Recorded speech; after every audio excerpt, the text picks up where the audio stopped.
বাংলাদেশ স্বাধীনতার পর থেকে দেখছি এই নরেন্দ্রপুর ইউনিয়নটা হচ্ছে সদর উপজেলার ভিতরে সবচেয়ে অবহেলিত ইউনিয়ন।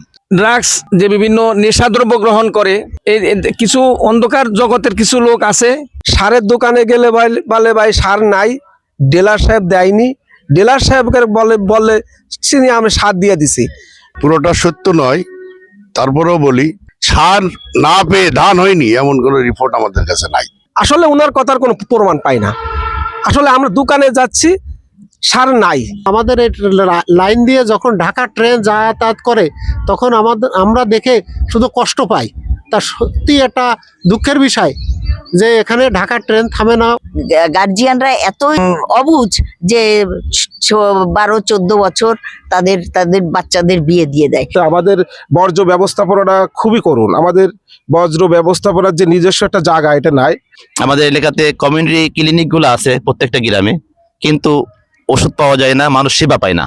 মাদকটা অত্যন্ত বড় আকারে ধারণ করেছে আমাদের এলাকার মূল সমস্যা। প্রত্যেকটা বিভাগে একটা ইউনিয়নের প্রত্যেকটা সেক্টরেই দুর্নীতি করা হচ্ছে এবং পুরো সিস্টেমটাই ক্রাফটেডের মধ্যে দিয়ে চলছে ইউনিয়নের।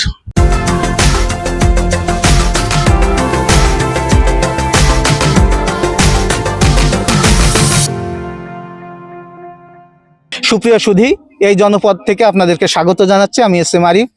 আজকে আমরা এসেছি যশোর সদর উপজেলার নরেন্দ্রপুর ইউনিয়নে।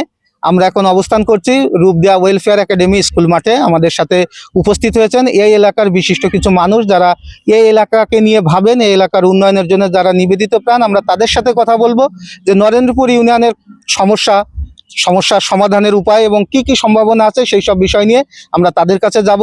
যশোর জেলার মধ্যে একটি সেরা ইউনিয়ন হিসেবে উঠে আসতে পারছে না, সেই বিষয় নিয়ে আমরা এখন বিভিন্ন শ্রেণী পেশার মানুষের সাথে কথা বলবো। আমাদের মাঝে বিভিন্ন শ্রেণী পেশার যারা বিদগ্ধজন তারা উপস্থিত হয়েছেন। আমরা প্রথমে যাচ্ছি আবুল হাসান নোমান, ইমাম ও খতিব, রূপদিয়া বড় জামে মসজিদের সম্মানিত ইমাম সাহেব। আমরা তার কাছে যাব।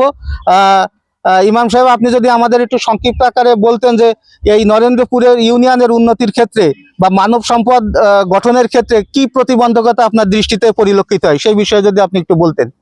অত্র এলাকা অত্যন্ত সম্ভাবনাময় একটা এলাকা। ঢাকার থেকে রেল লাইন জমি কিনে রেল লাইন এখানে হয়েছে, এটা অনেক কঠিন কাজ।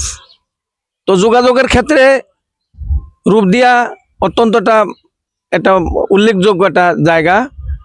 এখানে নৌপথে এখান থেকে দোয়াটানা যেতে পারে, নদী খনন হয়েছে।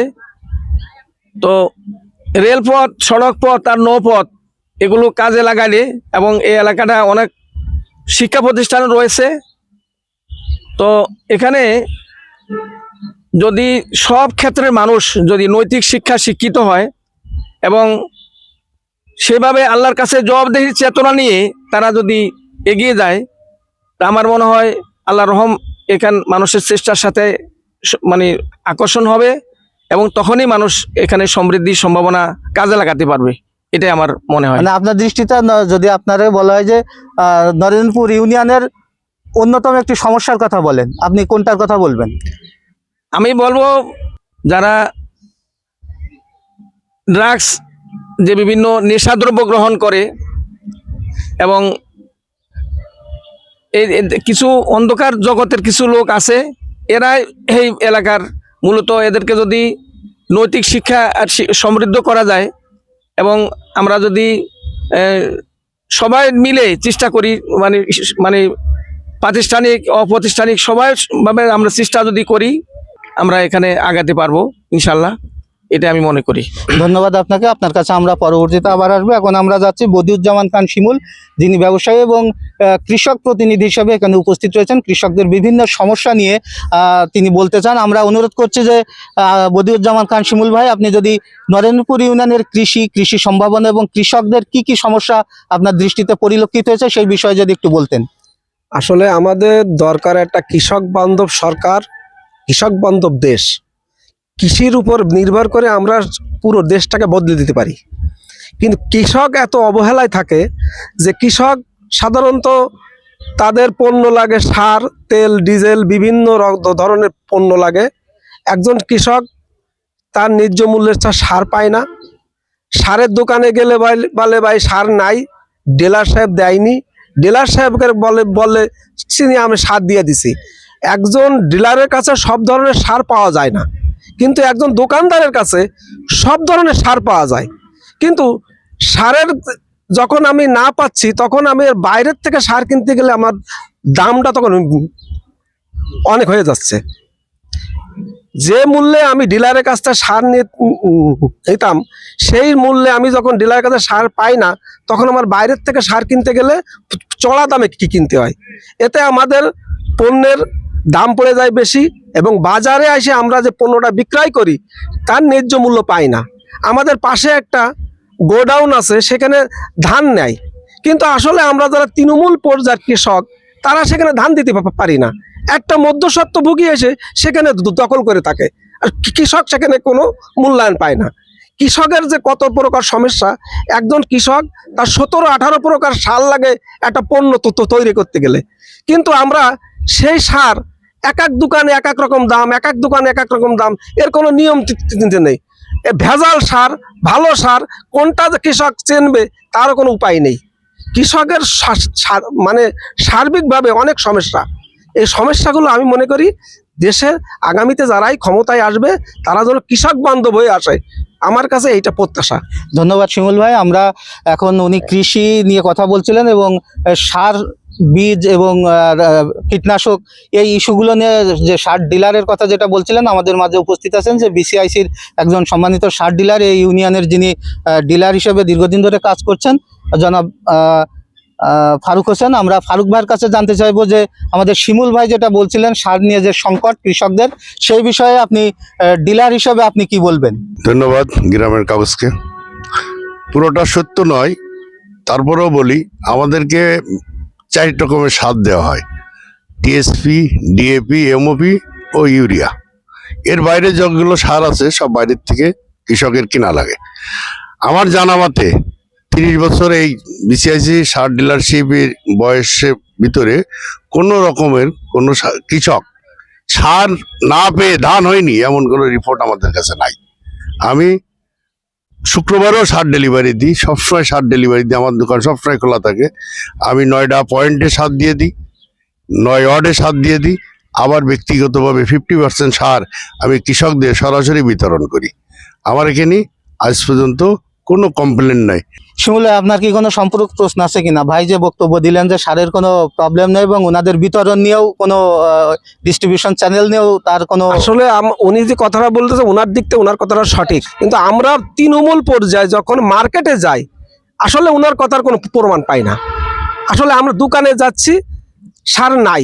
আচ্ছা, এখানে সমস্যাটা কোথায়? মানে কেন পাচ্ছেন না? উনি দিচ্ছে, আপনি পাচ্ছেন না, তাহলে মাঝখানে সমস্যা। এটা একটা মধ্যস্বত্বভোগীর কারচুপি, এটা আমি মনে করি।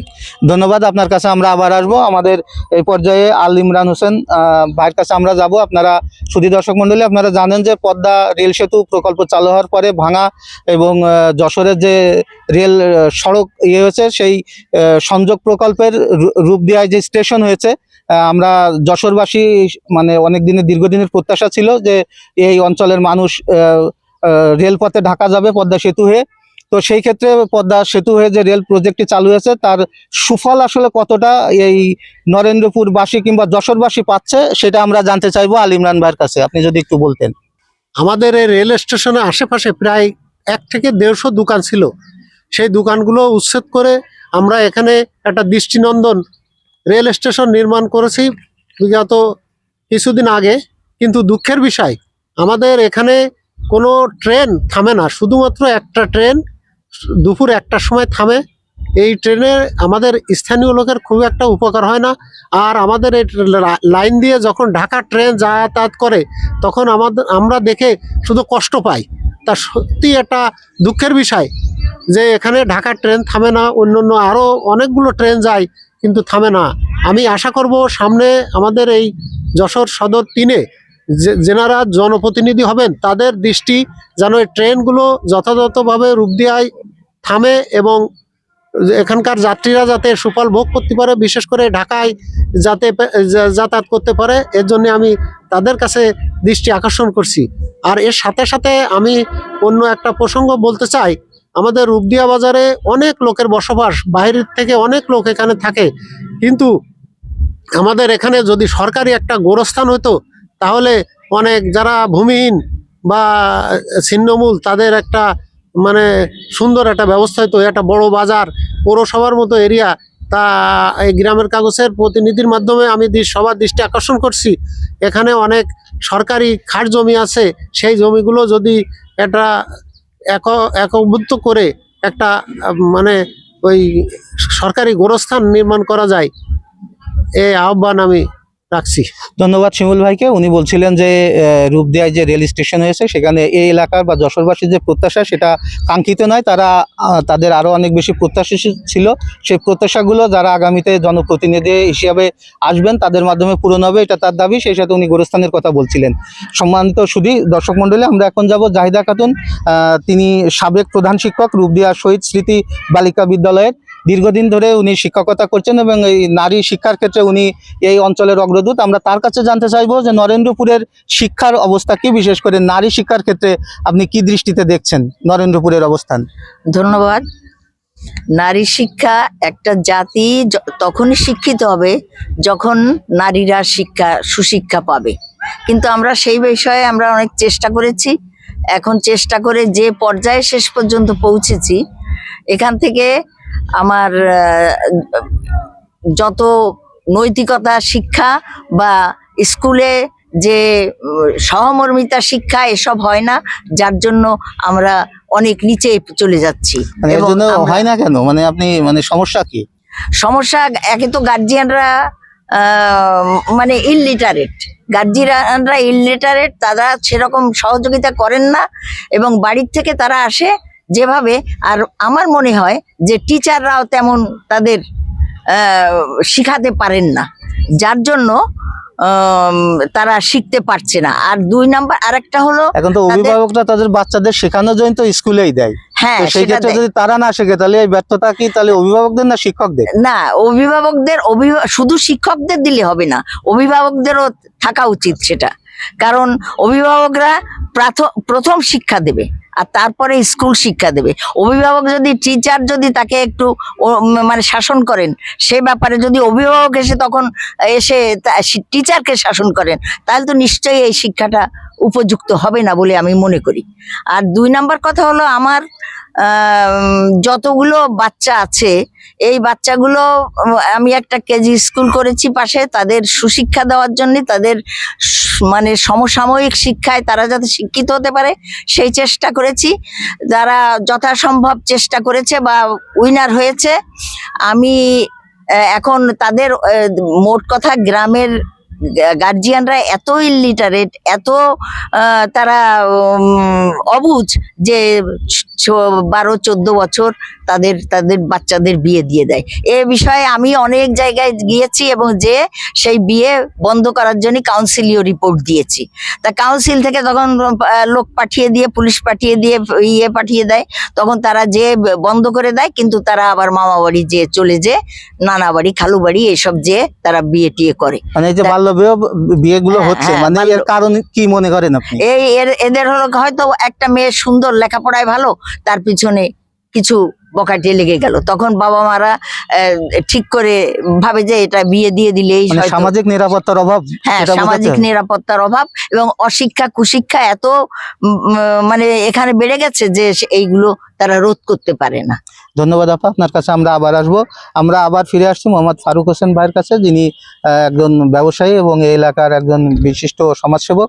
আমরা তার কাছে জানতে চাইবো যে নরেন্দ্রপুরের যে উন্নয়ন যে ভাবনা আমরা যেটা বলছি, সেই সব ক্ষেত্রে যে কি কি প্রতিবন্ধকতা তার চোখে পড়েছে, কোন কোন সেক্টরে উন্নতি করতে পারলে নরেন্দ্রপুর আরো বেশি সমৃদ্ধ হবে, সেই সার্বিক উন্নয়ন বিষয় নিয়ে আমরা আপনার কাছে জানতে চাই। আসলে নরেন্দ্রপুর ইউনিয়নে অনেকগুলো সমস্যা রয়ে গেছে, যদিও আমরা জানতে পারি বা দেখতে পারি যশোর সদর উপজেলার ভিতরে সবথেকে বড় বাজার, এখন প্রায় শহরের মতন আমাদের রূপদিয়া অঞ্চলটা। বাইরের লোক অনেক এখানে, রূপদিয়া বাজারে অনেক সমস্যা, গ্রামের রাস্তাঘাটের সমস্যা, এখানে বাল্য বিবাহের সমস্যা। এই ইউনিয়নের আজকে কোটি কোটি টাকা খরচ করে যেখানে আমাদের স্টেশন করা হয়েছে, এই স্টেশনে পূর্ণ রাখার মতন, যেমন নোয়াপাড়া আজকে ডেভেলপ হওয়ার মতন কারণ হলো একটাই, রেল, রাস্তা, নদী, তিনটে নিয়েই কিন্তু নোয়াপাড়া। কিন্তু এই রূপদিয়ায় তো সে এই সম্ভাবনা ছিল। রূপদিয়াও সম্ভাবনা, রূপদিয়া নোয়াপাড়ার ভিতরে 10 কিলোমিটারের ডিফারেন্স।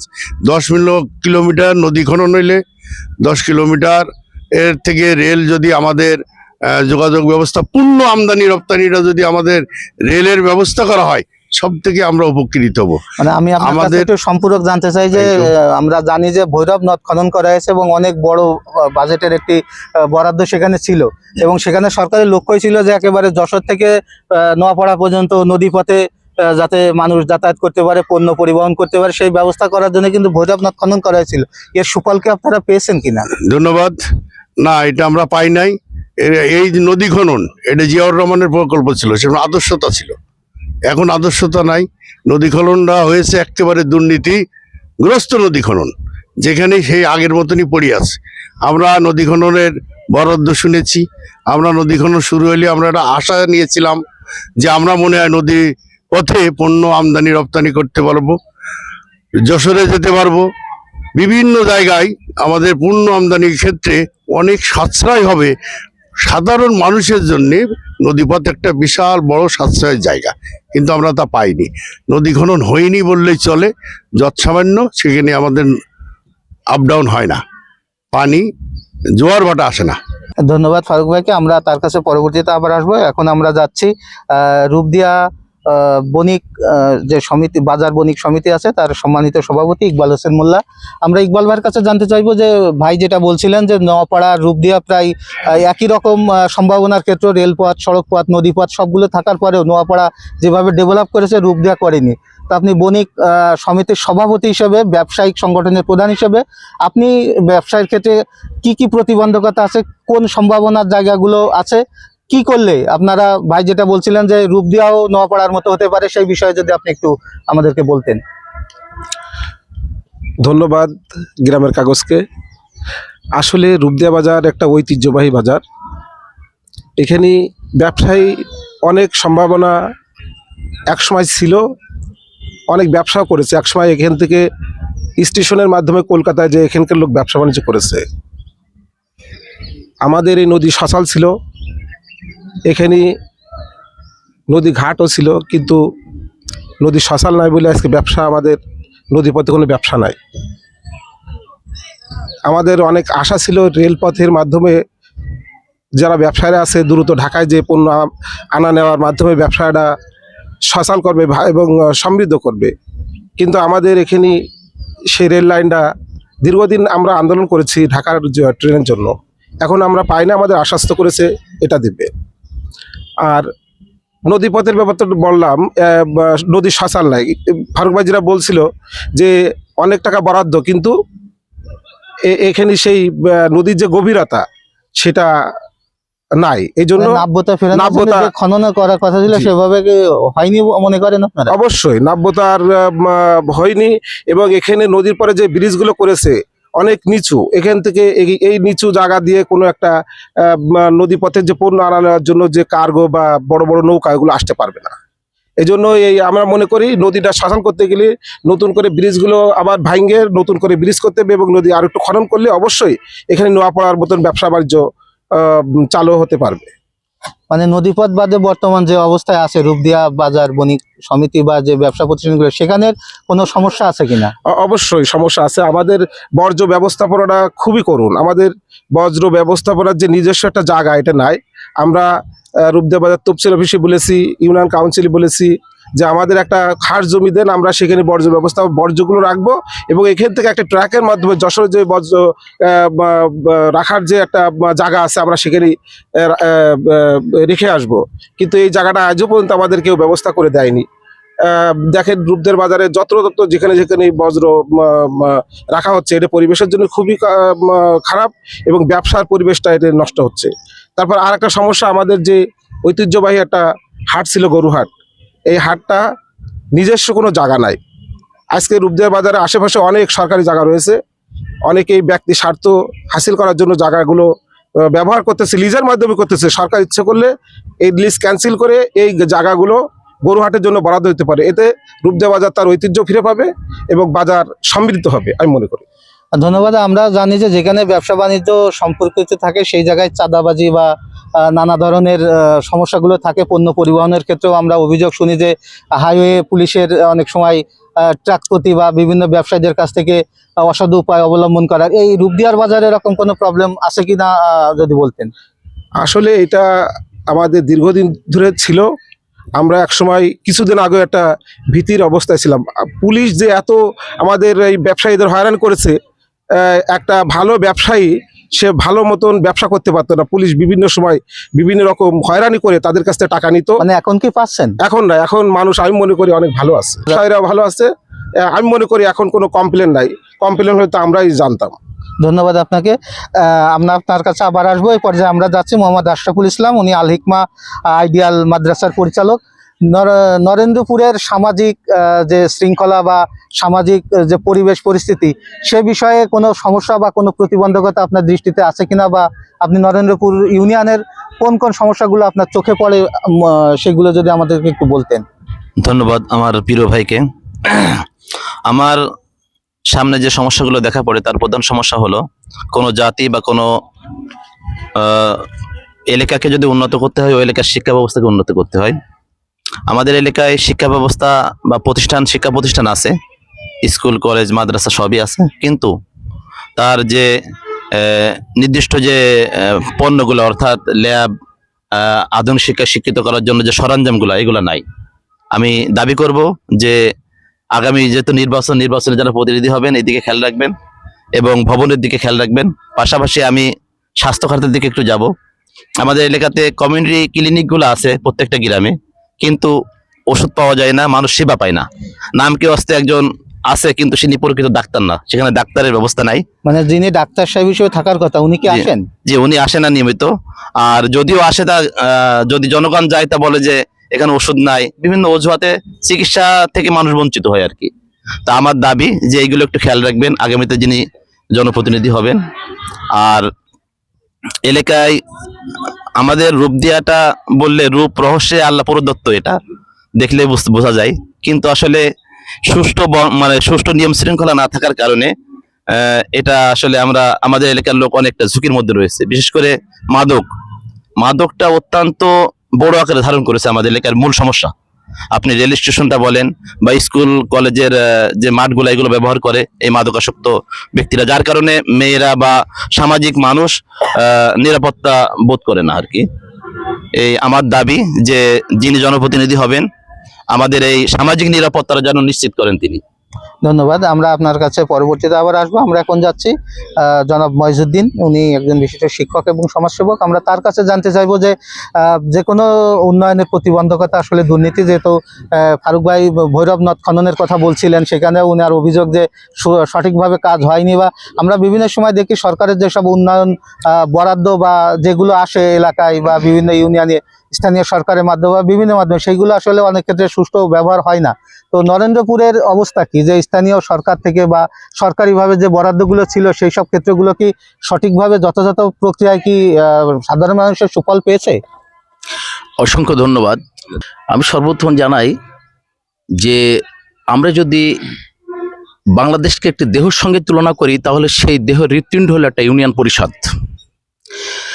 একটা ইউনিয়ন পরিষদের মাধ্যমে 17টি বিভাগে সেবা দেওয়া হয়। আমার দৃশ্যমান প্রমাণিত যে প্রত্যেকটা বিভাগে একটা ইউনিয়নের প্রত্যেকটা সেক্টরেই দুর্নীতি করা হচ্ছে এবং পুরো সিস্টেমটাই ক্রাফটেডের মধ্যে দিয়ে চলছে ইউনিয়নের। আমি যদি ভূমি অফিসের দিকে লক্ষ্য করি, সেখানে দুর্নীতি। আমি যদি কমিউনিটি ক্লিনিকগুলোতে লক্ষ্য করি, সেখানে ডাক্তার নাই, ওষুধ নাই। আমি সবচেয়ে দৃশ্যমান যেটা আমাদের ভৈরব নদী খনন হয়েছিল, 200 কোটি টাকা স্যাংশন হয়েছিল, সেখানে আল্লাহ জানে কয় টাকা খরচ করে যত্রতত্ত্বভাবে খনন করে চলে গেছে। আজকে যে পরিবেশ সুষম খননের নামে যে বিঘ্ন সৃষ্টি করে গেছে, এটা আমাদের এই এলাকার মানুষ তার সাফার করছে। আমি মনে করি আজকে যদি জনপ্রতিনিধিগুলো সৎ এবং দক্ষ এবং দুর্নীতি মুক্ত হয়, তাহলে আমাদের এই ইউনিয়নের মানুষ আমরা সবাই সেখানে সুফল ভোগ করব। সবচেয়ে বড় কথা, ইউনিয়ন পরিষদ কিছুই করতে পারে না। জাতীয় সংসদের সদস্যরা হলো আইন প্রণেতা, সেখান থেকে যদি সঠিক আইন হয়, আইন প্রণয়ন হয়, আইন পাস হয়, সেটা যদি গ্রাসরুট পর্যন্ত প্রয়োগ হয়, তাহলে একটি ইউনিয়ন থেকে শুরু করতে একটি জাতি সুন্দর এবং উন্নয়নের শিখরে পৌঁছাতে পারে, এবং সুন্দর একটি ইউনিয়ন থেকে শুরু করে একটি দেশ, সুন্দর দেশ বিনির্মাণ হতে পারে। আমি আগামী নির্বাচনে প্রত্যেকটি যারা জাতীয় সংসদ নির্বাচন করছে তাদেরকে বলবো, তারা যেন সৎ এবং দক্ষতার ভিত্তিতে দুর্নীতিমুক্ত, চাঁদাবাজ মুক্ত বাংলাদেশ গড়ার লক্ষ্যে তারা যেন তাদের নির্বাচনের ইস্তেহারে এগুলো ঘোষণা করে, তাদের সেই লক্ষ্যে তাদের চাওয়া পাওয়া থাকে। ধন্যবাদ মহিউদ্দিন ভাইকে। আমরা এখন যাব আমিনুর ভাইয়ের কাছে। উনি মহিউদ্দিন ভাই উন্নয়নের কথা বলছিলেন। আসলে উন্নয়নের সাথে অবকাঠামোগত অনেক বিষয় জড়িত থাকে, যেগুলো দৃশ্যমান, যেগুলো উন্নয়ন ঘটলে আমরা বুঝি যে আসলে এলাকার উন্নয়ন ঘটেছে। এরকম নরেন্দ্রপুরে অবকাঠামোগত কোনো সমস্যা বা কোনো উন্নয়নের বিষয়ে যদি আপনি কিছু বলতেন আমিনুর ভাই। বিসমিল্লাহির রহমানির রহিম। ধন্যবাদ। আজকের এই এলাকার উন্নয়নে জনগণের ভাবনা গ্রামের কাগজ কর্তৃক আয়োজিত এই অনুষ্ঠানের সকল সঞ্চালক, উপস্থিত সহ আলোচকবৃন্দ, আসসালামু আলাইকুম। আমার দৃষ্টিতে নরেন্দ্রপুর ইউনিয়নের উন্নয়নের ক্ষেত্রে যে অবকাঠামোগত উন্নয়ন এবং যোগাযোগের মাধ্যমের ক্ষেত্রে যে সমস্যা তৈরি আছে, আমার কাছে মনে হয়েছে যে যোগাযোগ ব্যবস্থার মাধ্যমে একটা জাতির উন্নয়ন হয়, এলাকার উন্নয়ন সাধিত হয়। আমাদের গ্রাম থেকে যখন কৃষক কোনো পণ্য আমদানি তৈরি করে, এই পণ্যগুলো যখন বাজারে আনে, এই রাস্তা যদি ভালো থাকে তাহলে এগুলো আনা সহজ হয়ে যায়। কিন্তু আমাদের এই গ্রামের রাস্তাগুলো এখনো পর্যন্ত কর্দমাক্ত। এত পরিমাণে কাদা থাকে যে একটা রাস্তায় দিয়ে একটা বাচ্চা স্কুলে যেতে পারে না, একটা বাজারে গাড়ি আনতে পারে না, যাতায়াতের জন্য প্রচণ্ড খারাপ। এরপরেও আমাদের এলাকায় বর্তমানে কিছু রাস্তাঘাটের কিছু উন্নয়ন হচ্ছে, কিন্তু আমরা আজ 30-40 বছর ধরে সেই বাংলাদেশ স্বাধীনতার পর থেকে দেখছি এই নরেন্দ্রপুর ইউনিয়নটা হচ্ছে সদর উপজেলার ভিতরে সবচেয়ে অবহেলিত ইউনিয়ন। এখানে যখন যারা ক্ষমতায় এসেছেন তারা প্রত্যেকে তার ব্যক্তি স্বার্থকে চরিতার্থ করার জন্য এই ইউনিয়নের উন্নয়নকে তারা বাধাগ্রস্ত করেছে। তারা নিজেরা উন্নয়নকে পাট কাটিয়ে গেছে, কিন্তু প্রত্যেকে তার লক্ষ লক্ষ কোটি কোটি টাকার মালিক হয়েছেন। আমার কাছে মনে হয়েছে তারা সকলে যদি সকল রাজনীতিবিদ বা সকল এই যে ইউনিয়নের যারা কর্ণধার ছিলেন বা যারা রাষ্ট্রের কর্ণধার ছিলেন, তারা এই এলাকার যদি একটু দেখভাল করতেন, তাহলে অন্যান্য ইউনিয়নের মতো আমাদের ইউনিয়নের যোগাযোগ ব্যবস্থার রাস্তাঘাটগুলো যদি উন্নয়ন করতেন, তাহলে আমাদের এই সমস্যা তৈরি হতো না। সেই সাথে সাথে আমার কাছে মনে হয়েছে অবকাঠামো উন্নয়ন করার ক্ষেত্রে বেশ কিছু আমাদের এই যোগাযোগ মাধ্যমের একটা রয়েছে হলো পোস্ট অফিস। আমাদের ইউনিয়নের একটা পোস্ট অফিস আছে আমাদের নরেন্দ্রপুরে, তার নিজস্ব কোনো জায়গা নাই। একটা ব্যক্তির জায়গার পরে একটা প্রতিষ্ঠান গড়ে উঠেছে। আমি এক সময় ইউনিয়ন পরিষদের মেম্বার ছিলাম। আমি আমার একটা টিয়ারের এক টন টিয়ার দিয়ে সেই ঘরের কিছু দেওয়ালের কিছু মাজা ঘষার কাজ করছিলাম, প্লাস্টারের কাজ করছিলাম, কিন্তু উপর থেকে এখন পানি পড়ে, সেখানে পোস্টমাস্টার সেখানে বসতেই পারে না। আমরা অনেকবার যোগাযোগ করছি, কিন্তু সেখানে এই অবকাঠামো উন্নয়নের জন্য কোনো কাজ আমরা পাই নাই। এইভাবে আমরা যদি তাকাই, দেশের আমাদের ইউনিয়নে অনেক জায়গায় এরকম স্কুলের অবকাঠামো খারাপ আছে, আমাদের মাদ্রাসার অবকাঠামো খারাপ আছে, আমাদের মসজিদের অবকাঠামো খারাপ আছে, যেগুলো আমাদের স্থানীয় যারা প্রশাসন থাকে ওনারা যদি দেখভাল করতেন। আর যদি আগামী দিনে যারা আমাদের ইউনিয়ন শুধু না, আমাদের সদর উপজেলা যিনি এমপি ক্যান্ডিডেট যারা হচ্ছেন, যারা নির্বাচিত হবেন, তারা যদি আমাদের এইদিকে দেখভাল করেন, তাহলে নরেন্দ্রপুর ইউনিয়ন অন্যান্য ইউনিয়নের সাথে তাল মিলায় উন্নয়নের জায়গায় পৌঁছে যেতে পারে বলে আমি বিশ্বাস করি। ধন্যবাদ। আমরা এক কথায় আপনার কাছে জানতে চাইবো, যারা এবার জনপ্রতিনিধিরা জাতীয় সংসদে যাবেন, তাদের কাছে, যিনি নির্বাচিত হবেন, তার কাছে আপনার প্রত্যাশা কি? তার কাছে আমার প্রত্যাশা হচ্ছে এই বিশেষ করে কিছু ক্ষেত্রে, যেরকম আমাদের শিমুল ভাই কৃষির কথা বলেছেন, আমার কাছে মনে হয়েছে যখন এই যে কৃষিরা বীজ দেন, এই বীজটা এমন সময় আমাদের কৃষকদের হাতে পৌঁছায় যে কৃষকরা সরকারি বীজ পাওয়ার আগেই তাদের কৃষির বীজ বপন করে ফেলায়। বীজ দেওয়া হয়ে গেছে, বীজ এরকম লাগানোর মতো হয়ে গেছে, এই সময় সরকারি বীজ আমার কৃষকের কাছে পৌঁছাচ্ছেন। এইভাবে গরমকালে শীতের কম্বল, জি, বিষয়টা এরকম, যখন শীতের প্রয়োজন না তখন শীতের আমার পোশাক আসতেছে, আবার যখন গরমের প্রয়োজন তখন গরমের না অন্য শীতের পোশাক আসতেছে। বিষয়টা এরকম এসে দাঁড়িয়েছে আমাদের কাছে মনে হয়। সদর উপজেলার যিনি উপজেলা এমপি ক্যান্ডিডেট পাস করবেন, তাদের কাছে আমাদের প্রত্যাশা হচ্ছে এই ইউনিয়নের সকল দিক বিবেচনায় এলাকার জনগণের কাছ থেকে ধরে ধরে যদি উন্নয়নের কর্মকাণ্ডগুলো নেওয়া হয়, বেছে বেছে নেওয়া হয় এবং সেই অনুযায়ী প্রত্যাশা অনুযায়ী কাজ করেন, তাহলে নরেন্দ্রপুর ইউনিয়ন কাঙ্ক্ষিত জায়গায় পৌঁছাতে পারবে আমি বিশ্বাস করি।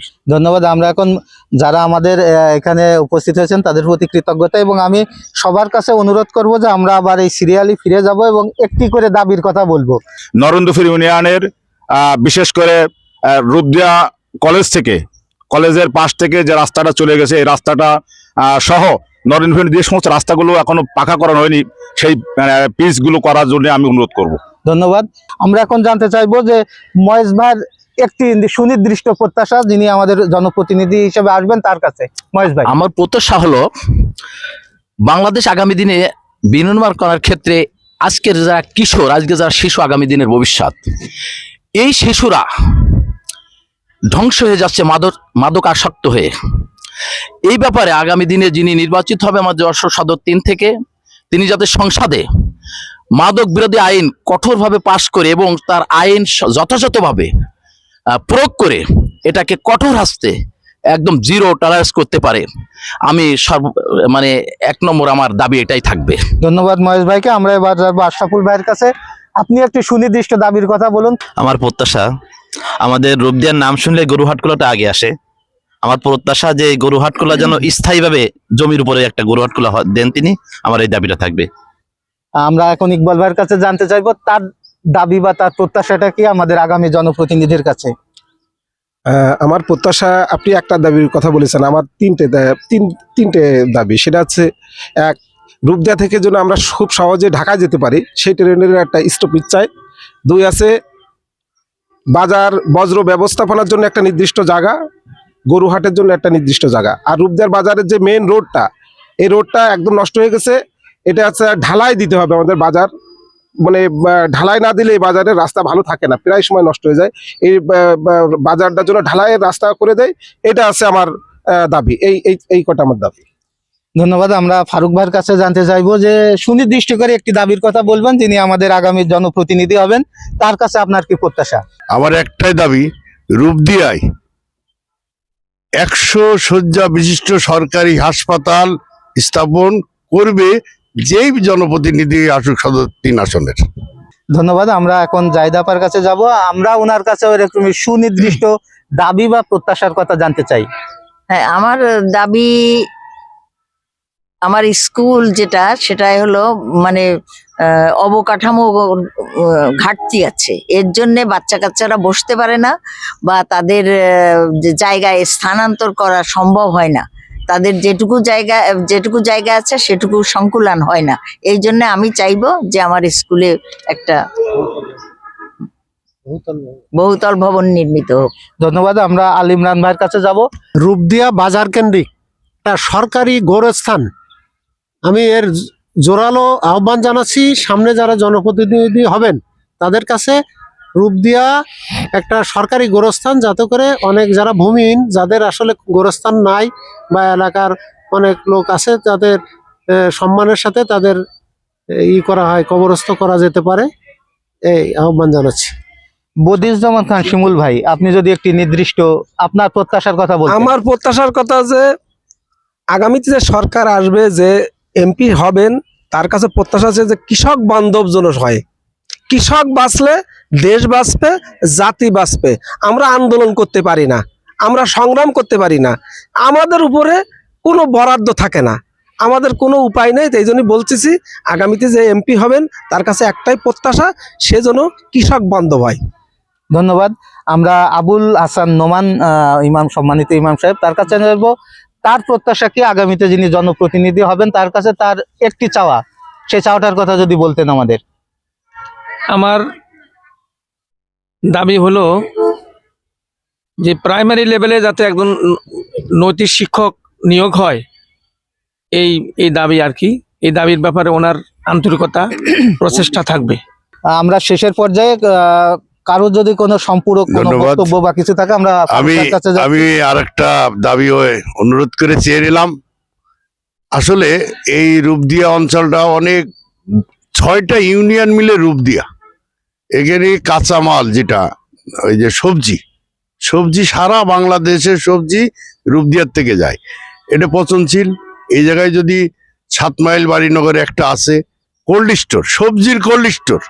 আমার জোর দাবি একটা সবজির কোল্ড স্টোর করা হোক। এখানে বিএডিসি জমি আছে, সিরি স্টোর আছে, হ্যাঁ, অনেক সরকারি জমি আছে। আমি ভবিষ্যতে যেই কর্ণধারে আসুক তার দৃষ্টি আকর্ষণ করে সবজির কোল্ড স্টোরের দাবি জানাচ্ছি। ধন্যবাদ। আমার একটা দাবি আছে, সেটা হলো আমাদের হৃদয়ের স্পন্দন হলো ভৈরব নদী। ভৈরব নদীর উপরে রূপদিয়ার বাজার প্রতিষ্ঠিত। এই ভৈরব নদীতে দুর্নীতি হয়েছে, আবার জন্য আমি দাবি করব আগামী দিনে যে সরকার ক্ষমতায় যাবে এই ভৈরব নদীটাকে যেন পূর্ণ খনন করে এবং একটা বাণিজ্যিক এলাকা গড়ে তোলে। জি সম্মানিত ভাই, আমার সর্বশেষ যে দাবি সেটা হচ্ছে এই রূপদিয়া বাজারটা অত্যন্ত জনবহুল বাজার। এখানে যে পরিমাণ যানজট হয়, এই যানজট দূরীকরণের জন্য বাইপাস কোনো সড়ক তৈরি করার কোনো সুযোগ যদি নিতে পারেন, আমার মনে হয় রূপদিয়া বাজারে এটা সবচেয়ে বেশি ভালো হয়। আর রূপদিয়া বাজারে বিশেষ করে বাজারের ভিতরে যখন যায়, ওখান থেকে এই পাশে আসার জন্য যে পরিমাণে সমস্যা তৈরি হয় এবং ওভারব্রিজ করার কোনো সুযোগ থাকে কিনা সরকার যে পরবর্তীতে, সেটি আমার কাছে বেশি মনে হয়েছে। এবং ট্রেন লাইনের এখানেও একটা ওভারব্রিজ করার প্রয়োজন বলে আমি মনে করি। এটা আগামী দিনে যারা আসবেন আমি তাদের দৃষ্টি আকর্ষণ করবো বলে মনে করি। এই রূপদিয়া এমনই একটা জায়গা, আশপাশে কয়েকটা ইউনিয়ন মিলে রূপদিয়ার প্রাণকেন্দ্র। আমি মনে করি রূপদিয়া একটা থানা, রূপদিয়া পুলিশ ফাঁড়ি আছে এবং রূপদিয়া পুলিশ ফাঁড়িটা খুব নাম করা জায়গা এবং ভালো জায়গা। আমরা একটা 7টা ইউনিয়ন নিয়ে আমরা একটা থানা আমরা দাবি করি। আমার জোর দাবি রূপদিয়াকে থানা করা হোক। ধন্যবাদ। সম্মানিত সুধী, আপনারা এতক্ষণ শুনছিলেন যে নরেন্দ্রপুর ইউনিয়নের যারা গুণীজন বিশিষ্টজনরা ছিলেন তারা তাদের ইউনিয়নের উন্নয়নের কথা বলছিলেন, তাদের ভাবনার কথা বলছিলেন এবং প্রত্যাশার কথা বলছিলেন। যারা আগামীতে জাতীয় সংসদ নির্বাচনে সংসদ সদস্য হিসেবে নির্বাচিত হবেন তাদের কাছে জনগণের পক্ষ থেকে তাদের কি দাবি দেওয়া ছিল সেগুলো তারা তাদের মতো করে বলেছেন। আমরা অনুষ্ঠানের একেবারে শেষ পর্যায়ে, পরবর্তীতে আমরা অন্য কোনো জনপদে যাব, সেই জনপদের কথা আপনাদেরকে তুলে ধরবো গ্রামের কাগজের মাধ্যমে। সেই পর্যন্ত আমাদের সাথে থাকবেন। সবাইকে অসংখ্য ধন্যবাদ।